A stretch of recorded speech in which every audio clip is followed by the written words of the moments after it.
গল্প নয়, সত্যি ঘটনা শোনানো হয়। সবাইকে স্বাগত জানাচ্ছি ভৌতিক কথার চতুর্থ এপিসোডে। আজকের এপিসোডে রয়েছে একটি জমজমাট ভৌতিক ঘটনা। কিন্তু তার আগে আপনি যদি আমাদের কাছে কোনো সত্যি ভৌতিক ঘটনা পাঠাতে চান তাহলে মেল করুন ভৌতিককথা@gmail.com অথবা ফেসবুক পেজের ইনবক্সে লিখে পাঠিয়ে দিন আপনার ঘটনা। তো বেশি কথা না বাড়িয়ে সরাসরি চলে যাচ্ছি আজকের ঘটনায়। ঘটনা যিনি পাঠিয়েছেন তিনি ব্যক্তিগত কারণে তার নাম জানাতে চান না, তাই ঘটনার সুবিধার্থে তার এবং ঘটনায় উল্লেখিত ব্যক্তিদের ছদ্মনাম ব্যবহার করা হলো। তিনি ঘটনাটি যেমন করে লিখে পাঠিয়েছেন ঠিক তেমন করেই বলার চেষ্টা করব। সময়টি ছিল 2017। আমি মাসুদ, পড়াশোনা মাদ্রাসায় করেছি। একদিন আমার এক বন্ধু অসুস্থ হয়ে হাসপাতালে ছিল। আমি তাকে দেখতে গেলাম। হঠাৎ আমার ছোট খালা ফোন দিয়ে বললেন আমার কাজিন আসাদ সে খুব অস্বাভাবিক আচরণ করছে। আমি বললাম আচ্ছা ঠিক আছে, আমি বাসায় গিয়ে ফোন দিব। তাড়াতাড়ি বাসায় এসে ছোট খালাকে ফোন দিলাম। তিনি বললেন আসাদ এখন আর জিমে যায় না, বাসায় শুধু ভাঙচুর করে। দিনে দিনে কেমন জানি ছেলেটা রোগা হয়ে যাচ্ছে। আমি বললাম আসাদকে একবার ফোনটা দিন। আসাদ ফোনটা ধরে একটু সাইডে গিয়ে বলল মাসুদ, আমার কেমন জানি লাগে, সব কিছুই বিরক্ত লাগে, শুধু কেয়ার কাছে যেতে মন চায়, কিন্তু কেয়া আমার সাথে আগের মতো আচরণ করছে না, এমনকি সে কথাও বলতে চায় না। আমি বললাম ও তাহলে এই ব্যাপার, প্রেমের বেদনা। আসাদ বলল না রে, তা নয়, এইখানে থাকলেই সব গোলমাল লাগছে। ওর কাছে গেলে আমি ঠিক থাকি, কিন্তু ওর কাছ থেকে চলে আসলে পাগল পাগল হয়ে যায়। কেয়া কেন হঠাৎ বদলে গেল বুঝতে পারছি না। আমাদের পরিচয় ফেসবুক থেকে শুরু, না দেখেই 1 বছর প্রেম করি। তারপর গত 4 মাস আগে আমরা রেস্টুরেন্টে দেখা করি। আমি রেস্টুরেন্টেই প্রথম দেখা করি ওর সাথে। দেখা হবার পর থেকেই আমার সব পাল্টে যায়। তুমি তো জানো আমি জিমে পাগল, কিন্তু এখন আর কিছুই ভালো লাগে না। 2 মাস ধরে কেয়ার চলাফেরা সব চেঞ্জ হয়ে গেছে। বাজে বাজে সব পোশাক পরে। আমি এইসব পরতে মানা করলে যা মুখে আসে তাই বলে। এতদিন আমায় বিয়ের জন্য পাগল করে ফেলতো। আমি অনেক কষ্টে আব্বু আম্মুকে রাজি করিয়েছি। আম্মু ওরে দেখে পছন্দ করে নাই, তবে আমার মুখের দিকে তাকিয়ে সব মেনে নিয়েছে। কিন্তু সে এখন বদলে গেছে, ওকে ছাড়া বেঁচে থাকা অসম্ভব। আমি সব কথা শুনে বললাম চিন্তার বিষয়। ঠিক আছে, আমার এক ওস্তাদ আছেন যিনি অনেক বড় মাপের আলেম, তাকে আমি মামা বলি। ওনার কাছে অনেক জিন হাফিজ আলেম হয়েছে। আমি তোমার ব্যাপারে মামার সাথে কথা বলবো, তুমি আপাতত শান্ত থাকো। এই বলে ফোনটা কেটে দিয়ে কিছুক্ষণ চিন্তা করলাম। রাতে মামার নাম্বার খুঁজে বের করে রাতেই ফোন দিলাম। তিনি আমার সব কথা শুনে বললেন দেখ, ইসলামে প্রেম ভালোবাসা বিয়ের আগে বৈধ নয়। যদি তোমার কাজিন ওই মেয়েকে বিয়ে করতে চায় তাহলে আমি দেখতে পারি কি ঝামেলা হয়েছে। আমি বললাম সে বিয়েই করতে চাই, সে এ বিষয়ে তার বাবা মাকেও রাজি করিয়েছে।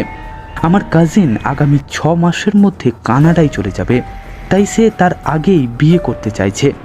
মামা আমার সব কথা শুনে বললেন ঠিক আছে, তুমি তোমার কাজিন ও তার বাবা মা এবং ওই মেয়ের নাম লিখে দাও। আমি সব লিখে দিয়ে এসে অপেক্ষা করতে থাকলাম। ওইদিকে খালা আবার ফোন দিয়ে বলল আসাদ আজ নিজের মাথা দেয়ালে বাড়ি দিয়ে ফাটিয়ে ফেলেছে। তার কিছুক্ষণ পরেই সে বলছে আমার মাথা ফাটলো কিভাবে। এইসব বলে খালা খুব কান্না করতে শুরু করলো। আমি বললাম আল্লাহর উপর ভরসা রাখুন, সব ঠিক হয়ে যাবে ইনশাল্লাহ। পরের দিন ফজরের নামাজের পর মামা আমায় ফোন দিয়ে তাড়াতাড়ি দেখা করতে বললেন। আমিও ছুটে গেলাম ওনার কাছে। তখন উনি ওনার বিশেষ ইবাদতখানায় আমল করছিলেন। আমি অপেক্ষা করতে থাকলাম। মামা আমল শেষ করে আমায় ওনার কাছে বসতে বললেন। তিনি বললেন দেখ বাবু, তোমার ভাইকে খুব ভয়ঙ্কর নাপাক জিনিস খাওয়ানো হয়েছে। আমি তো পুরো অবাক। বললাম কি সেই জিনিস, আর কে এই কাজ করেছে? তিনি বললেন এটি হলো মেয়েদের মাসিকের রক্ত, যা কালো জাদুর জন্য ব্যবহার করা হয়। তোমার কাজিনকে কোকাকোলার সাথে মিশিয়ে খাইয়েছে ওই মেয়ে। আমি কি বলবো, ভাষা খুঁজে পাচ্ছিলাম না। নিজেকে শক্ত করে ধরে বললাম কেন সে এই কাজ করেছে? মামা বললেন শুধু তোমার কাজিনকে নয়, সে এইরকম আরও 3 জন ছেলেকে খাইয়ে তাদের বশে করে টাকা হাতিয়ে নিয়েছে। এই রক্ত যাকে খাওয়ানো হয় সে তার বশে চলে আসে। পরে কাজ শেষ হয়ে গেলে সেই ছেলের সাথে যোগাযোগ বন্ধ করে দেয়। তখন সেই ছেলে আস্তে আস্তে পাগলামি করতে শুরু করে, নিজেকে আঘাত করবে, আশেপাশে যাকে পাবে তাকেই মেরে ফেলতে চাইবে, শুধু ওই মেয়ের কাছে যেতে চাইবে।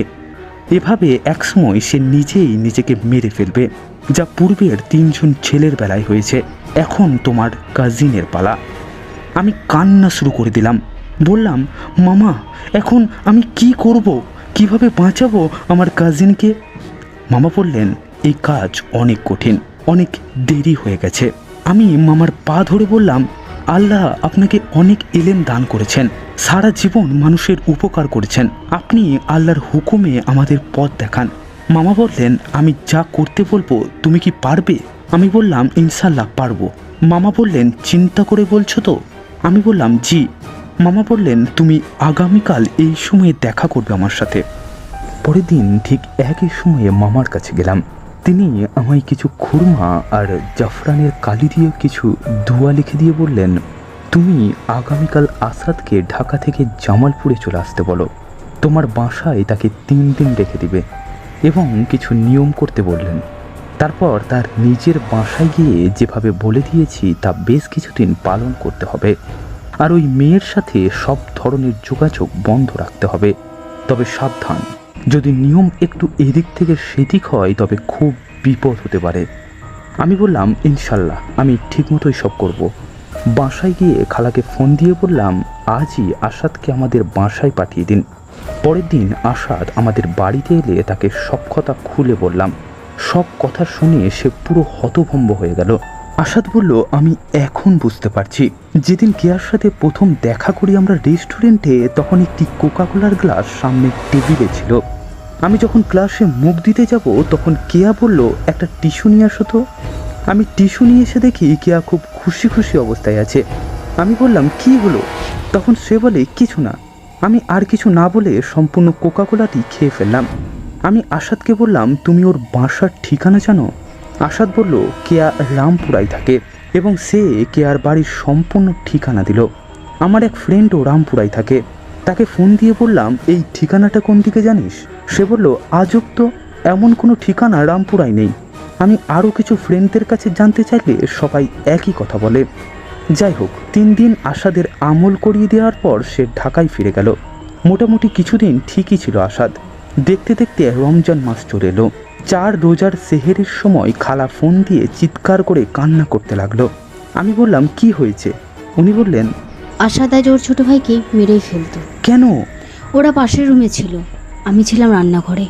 হঠাৎ গোঙানির আওয়াজ শুনে রুমে গিয়ে দেখি আশাদ ওর ছোট ভাইয়ের বুকে বসে গলায় পা দিয়ে জিভ টানছে। আমি চিৎকার করে এক ধাক্কা দিয়ে আশাদকে সরিয়ে দিই। এসব দেখে তোমার খালু পাশের রুম থেকে ছুটে আসে। আশাদের চেহারা বিকট হয়ে গেছে, চোখগুলো যেন টকটকে লাল। কিছুক্ষণ পর আশা স্বাভাবিক হয়ে বলল, আম্মু কি হয়েছে? আমি বললাম, তুই তোর ভাইকে মেরেই ফেলতে যাচ্ছিলিস। আশাদ বলে, কি যে বলো আম্মু, আমি আমার আদরের ভাইকে মেরে ফেলতে যাব? সমস্ত ঘটনা শুনে আমি খালাকে বললাম, মামার সাথে এ বিষয়ে কথা বলবো।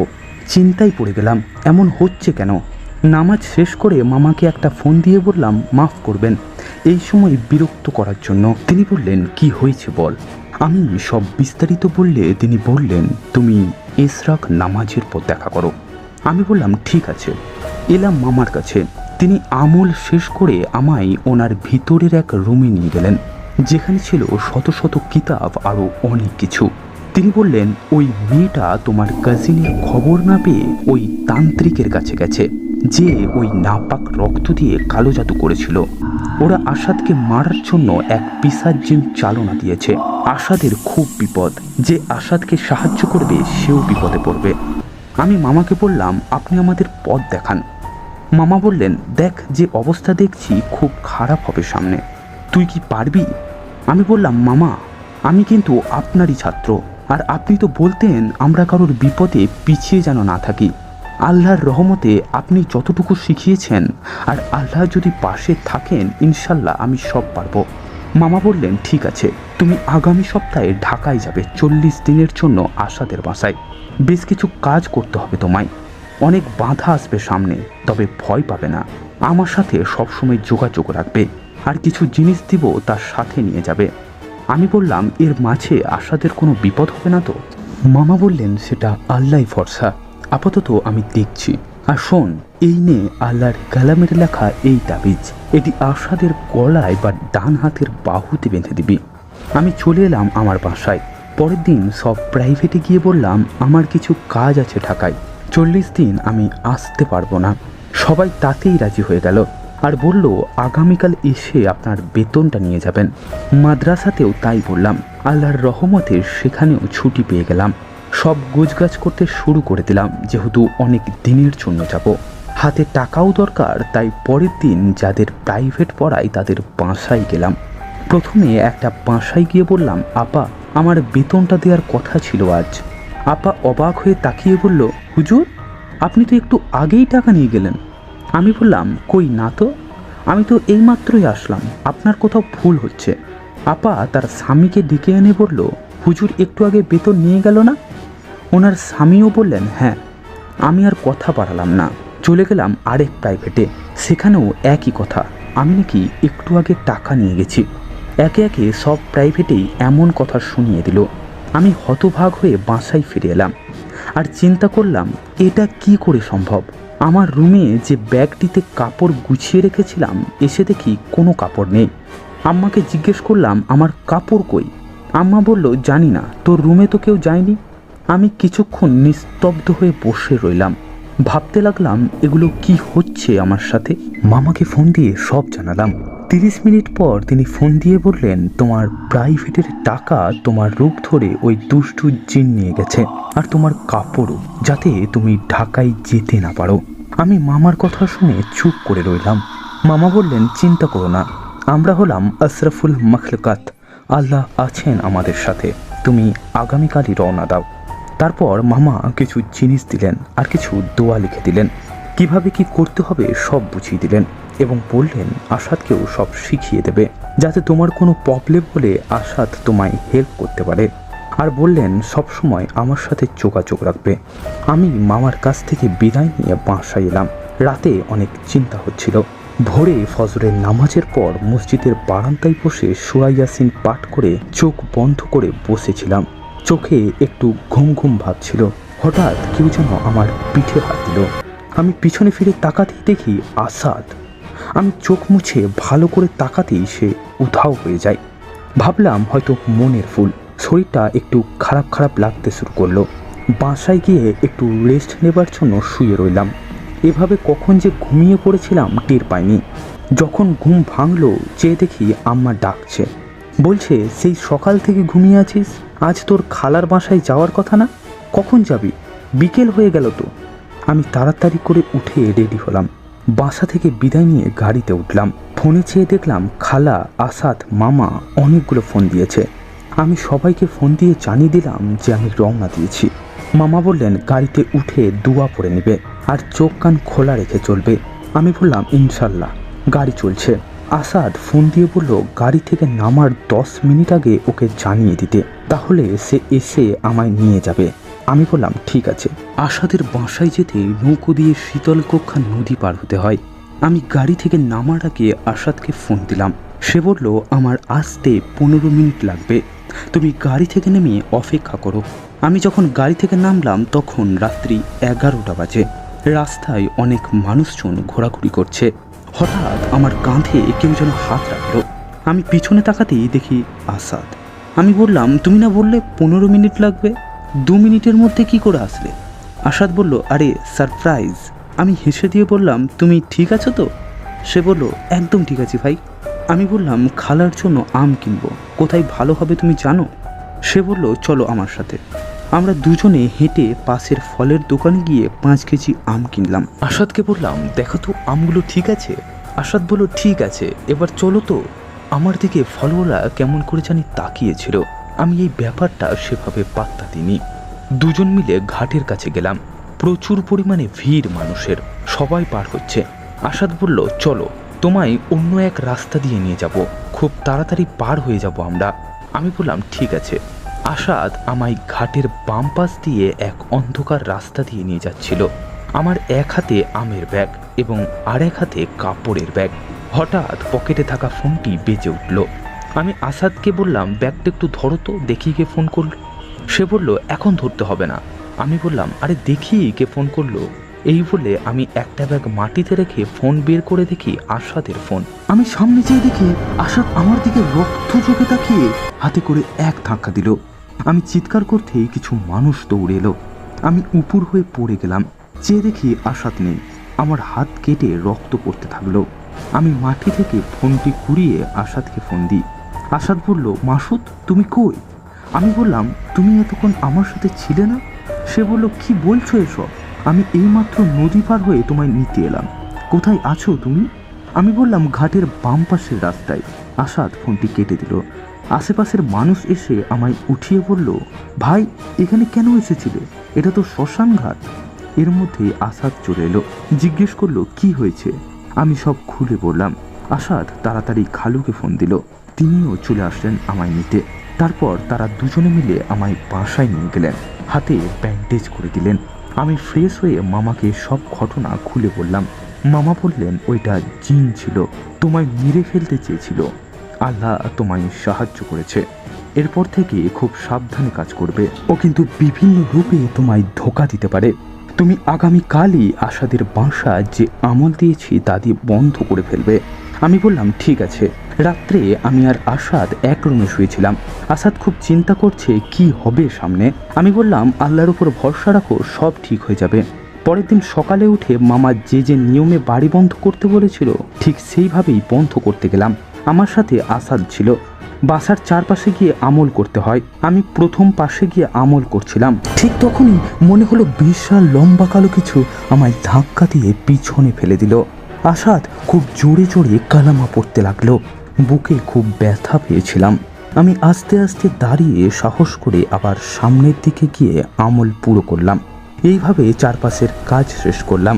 আমার শরীরটা এখন কিছুটা ঠিক লাগছে। খালা খাবার নিয়ে এসে বললেন, তুমি ঠিকমতো খাওয়া দাওয়া করো। আর তোমার মামা কি কি করতে বলেছে? আমি বললাম, সব কথা বলা যাবে না। এমন সময় পাশের রুম থেকে একটা জোরে আওয়াজ হলো। আমি আর খালা তাড়াতাড়ি গিয়ে দেখি আসাদ গলা থেকে তাবিজটা টেনে ছিঁড়ে মাটিতে ফেলে দিয়েছে আর নিজের মাথা দেয়ালে নিজেই জোরে জোরে আঘাত করছে। খালা চিৎকার দিয়ে আসাদের কাছে গিয়ে ফেরাতে গেলে আসাদ তাকে জোরে ধাক্কা দিয়ে ফেলে দেয়। আমি তখন দাঁড়িয়ে মামার দেয়া দুয়া পাঠ করে ওর দিকে ফুঁ দিতেই দেখি আসাদ অচেতন হয়ে মাটিতে পড়ে যায়। আমি আর খালা তাকে উঠিয়ে বিছানায় শুইয়ে দিই। খালা খুব কান্না করে বললেন, মাসুদ এমন করছে কেন আমার ছেলে? আমি বললাম, আল্লাহই ভরসা, আপনি শুধু দোয়া করতে থাকেন। আমি মামাকে ফোন দিয়ে সব ঘটনা খুলে বললাম। মামা সব শুনে বললেন, বাড়ি বন্ধ করেছো, কিন্তু ওই জিন কুফরি দিয়ে প্রয়োগ করা, তাই সে বাসার বাহির থেকে আকর্ষণ দিয়ে অনেক ক্ষতি করতে চাইবে। আমি তোমায় যে যে আমল দিয়েছি তুমি তা করতে থাকো। আর তুমি বা আসাদ কখনো বাসা থেকে একা বের হবে না। তুমি আসাদকে সাহায্য করতে এসেছো, তাই তোমাকে দিয়েই অনেক কিছু করতে চাইবে ওরা। এমনকি তোমার শরীরে ওই জিন প্রবেশও করতে পারে। তবে তুমি আল্লাহর ওপর ভরসা রাখো। আমি এইখান থেকে কিছু কাজ করে রেখেছি যাতে ওই জিন আপাতত আসাদকে কোনো ক্ষতি করতে না পারে। যেহেতু তুমি সব কাজ করবে তাই তোমার দিকেই ঝামেলাগুলো আসবে। আমি বললাম, মামা যদি ওই জিন আমার শরীরে প্রবেশ করে তখন কি হবে? তখন মামা আমায় বলে দিলেন, এই কাজ আসাদ বা ওর পরিবারের কেউ করলে ইনশাল্লাহ পরিবেশ স্বাভাবিক হয়ে যাবে। তবে তোমায় 40 দিন পুরো কাজ শেষ করে আসতে হবে। যদি এই জিন স্বাভাবিকভাবেই আচর করত তাহলে এটা দূর করা সহজ ছিল। যেহেতু এই জিন কুফরির দ্বারা প্রয়োগ তাই এত ভয়াবহ। আর এই জিনের অনেক বয়স। আমি বললাম, ওর বয়স কত? মামা বললেন, প্রায় 250 বছর। আমি তো অবাক হয়ে গেলাম। মামা আরও বেশ কিছু কথা বলে ফোনটি কেটে দিলেন। আমি আসাদের রুমে গিয়ে দেখি আসাদ বসে আছে মাথা নিচু করে। আমি পাশে বসতেই আসাদ আমায় জড়িয়ে ধরে কান্না করতে লাগলো। বলল, আমার কি যেন হয়ে যায়, কিছুই বুঝতে পারি না। আমি বললাম, আরে আল্লাহর উপর ভরসা রাখ, সব ঠিক হয়ে যাবে। কেটে গেল আরও 4 দিন। সব কিছুই স্বাভাবিক। আমি মামার কথা মতোই সব কাজ ঠিক মতো করছিলাম। একদিন বিকেলে আসাদ বলল, ঘরে থাকতে আর ভালো লাগছে না, চলো 2 ভাই মিলে পার্ক থেকে ঘুরে আসি, ভালো লাগবে। আমি বললাম, আমারও বাইরে যেতে মন চাইছে, চলো একটু ঘুরে আসি। বের হয়ে গেলাম পার্কের দিকে। রাস্তায় আসাদের 3 বন্ধুর সাথে দেখা। আসাদ আমায় ওদের সাথে পরিচয় করিয়ে দিল। তারপর আমরা দুজনে মিলে পার্কে গেলাম। বেশ ভালোই লাগছিল সেখানে। মাগরিবের নামাজের সময় হয়ে গেল। পাশেই এক মসজিদে 2 জন নামাজ পড়ে আবার গিয়ে বসলাম পার্কে। কিছুক্ষণ পরে পার্ক থেকে বেরিয়ে আমি আসাদ ও আসাদের 3 বন্ধু মিলে একসাথে চা খেলাম। হঠাৎ মনে হলো আমার মাথায় কেউ যেন থাপ্পড় দিল। আমি চমকে গিয়ে বললাম, কে যেন আমার মাথায় থাপ্পড় দিল। হঠাৎ একটা হালকা বাতাস আসলো আমার পিছন থেকে, সাথে সাথে আমি মাটিতে পড়ে গেলাম। এরপর আমার আর কিছু মনে নেই, তবে আসাদ আমায় বলেছিল এরপর ঠিক কি হয়েছিল আমার সাথে। আমি নাকি অচেতন হয়ে মাটিতে পড়ে যাই। ওরা সবাই মিলে আমায় বাসায় নিয়ে এসে খাটে শুইয়ে দেয়। খালা মাথায় পানি দিতে থাকে। আমি যখন চোখ খুলি তখন নাকি আমার চোখ রক্তের মতো লাল হয়েছিল। আমি চিৎকার দিয়ে উঠে বসি আর খুব কুৎসিতভাবে হাসতে থাকি আর বলতে থাকি, আমি মাসুদকে ছাড়বো না। বলতে বলতে নিজের মাথা দেয়ালের নিচেই আঘাত করতে থাকি। এর ফলে কপাল ফেটে রক্ত বের হয়ে আসে। আশাদের মনে পড়ে যায় আমি ওকে আগেই বলেছিলাম আমার মধ্যে যদি এমন কিছু ঘটে তাহলে এই দোয়া পাঠ করে পানিতে ফু দিয়ে আমার শরীরে ছিটিয়ে দেবে আর জমজমের পানি পান করিয়ে দেবে। আশা তাই করলো। আমি কিছুটা শান্ত হয়ে গেলাম। হঠাৎ আমার পকেটে থাকা ফোনটা বেজে উঠল। আশাদ ফোন বের করে আমার হাতে দিল। দেখলাম মামা ফোন দিয়েছে। আমি তাড়াতাড়ি ফোন রিসিভ করি। মামা বললেন, তোমার সাথে এখন অনেক খারাপ কিছু ঘটেছে তাই না? আমি বললাম, জি। তুমি তাড়াতাড়ি গোসল করে কোরআন থেকে এই সূরা পাঠ করে সারা ঘরে ছিটিয়ে দাও। মামা ফোন রেখে দিলেন। আমার এমন অবস্থা হলো যে আমি উঠতেই পারছি না। সারা শরীরে ব্যথা আর কপাল দিয়ে রক্ত বের হচ্ছে। খালা ব্যান্ডেজ করে দিলেন কপালে। আশাদের বন্ধুরা অনেক প্রশ্ন করতে লাগলো। আমরা ওদের প্রশ্ন এড়িয়ে গেলাম। তারপর ওরা চলে গেল। খালা আর আশাদ আমায় ধরে বাথরুমে নিয়ে গেল। আমি গোসল শেষ করে সব সূরা পাঠ করে পানিতে ফু দিয়ে সারা ঘরে ছিটিয়ে দিলাম। খালা দুধ গরম করে এনে দিলেন। রাতে আমল করতে হবে, যা প্রতিদিন মামা করতে বলেছিলেন। রাত 12টার পর থেকে শুরু করতে হয়। শেষ করতে করতে প্রায় 1 ঘন্টা লেগে যায়। গত কয়েকদিন ধরে এই আমল করছি, কোনো ভয় কাজ করেনি মনে, কিন্তু আজ একটু ভয় ভয় লাগছে। রাত 12টা বাজতে আরও কিছু সময় বাকি। এর মধ্যে রেডি হয়ে আমলের জন্য আশাদকে নিয়ে বসতে হবে। খালা আমাদের এসে বললেন, মাসুদ, তোমার শরীরটা আজ ভালো নেই, আজ আমলটা না করলে হয় না? আমি বললাম, না খালা, একদিনও বাদ দেওয়া যাবে না। আমি ঠিক আছি, আপনি শুধু দোয়া করবেন। খালা চলে গেল। 12টা বাজতেই রুমের দরজা বন্ধ করে আমি আর আশাদ বসে গেলাম আমল করতে। আজ আমার অন্যরকম লাগছে। পরিবেশটা থমথমে। শুরু করলাম আমল। আশাদ পাশে বসা। প্রায় 1 ঘন্টা পর শেষ করলাম আমল। আশাদ পাশের রুমে গেল পানি আনতে। আমি বসেছিলাম খাটে। হঠাৎ খাটটা কেঁপে উঠল। আমি সাথে সাথে উঠে দাঁড়িয়ে গেলাম। দেখি সব ঠিক আছে। ভাবলাম মনের ভুল। আশাদ রুমে এলো। লাইট অফ করে শুয়ে পড়লাম আমরা 2 ভাই। আমার বাম পাশে ছিল জানলা। কিছু সময় পর আশাদ ঘুমিয়ে পড়ল। আমারও একটু ঘুম ঘুম আসতে শুরু করেছিল। হঠাৎ জানলার পাশ থেকে গুমরানোর শব্দ শুনতে পাই। চোখ খুলে হালকা আলোতে দেখতে পেলাম কালো একটা কিছু আমার পায়ের পাশে দাঁড়িয়ে আছে। আশাদকে যেই ডাক দিব এর আগেই ওই কালো জিনিসটা আমার বুকে এসে গলা চেপে ধরল। আমি কোনো কথা বলতে পারছিলাম না। আমার জিভ বের হয়ে যাবার অবস্থা। আমার নাড়াচাড়াতে আশাদ ঘুম থেকে উঠে তাড়াতাড়ি লাইট অন করে দিল। জোরে চিৎকার দিয়ে খালা, খালু আর ছোট ভাইকে ডাকতে শুরু করলো। কিন্তু আশাদ কিছুই দেখতে পাচ্ছিল না। শুধু দেখছিল যে আমি নিজেই নিজের গলা চেপে ধরে রেখেছি। আমার সেন্স কিছুটা কাজ করছিল, কিন্তু আমি গলা থেকে হাত সরাতে পারছিলাম না। দেখলাম খালা, খালু রুমে দৌড়ে এসে গেল। এরপর আমার আর কোনো কিছু মনে নেই। আমার শরীরে জিন প্রবেশ করলো। এর পরের ঘটনা আশাদের কাছ থেকে শোনা। আশাদ, খালা, খালু, ছোট ভাই এরা 4 জন মিলেও আমার গলা থেকে হাত সরাতে পারছিল না। খালু আয়াতুল কুরসি পড়ে আমার গায়ে ফু দিতেই হাত ছুটে গেল। আমি বড় বড় চোখ করে চিৎকার করতে লাগলাম আর গোমড়াতে লাগলাম। আশাদ আমার 2 হাত চেপে ধরে রাখলো। খালা 1 পা আর খালু 1 পা ধরে রাখলো। আমি চিৎকার দিয়ে বলতে থাকলাম, তোরা কিছুই করতে পারবি না। খালু বলতে লাগলেন, তুমি কেন আমাদের ক্ষতি করতে চাইছো? আমরা কি করেছি? তখন আমি চোখ উল্টে আসাদের দিকে তাকিয়ে হাসতে থাকি। হঠাৎ করে আমার সারা শরীর ওপরে উঠতে থাকলো। ওরা 4 জন মিলেও আমাকে ধরে রাখতে পারছিল না। আসাদ জোরে চিৎকার দিয়ে কান্না করতে লাগলো আর বলতে লাগলো, হে আল্লাহ, তুমি আমার ভাইকে বাঁচাও। খালু জোরে জোরে সূরা পড়তে লাগলো।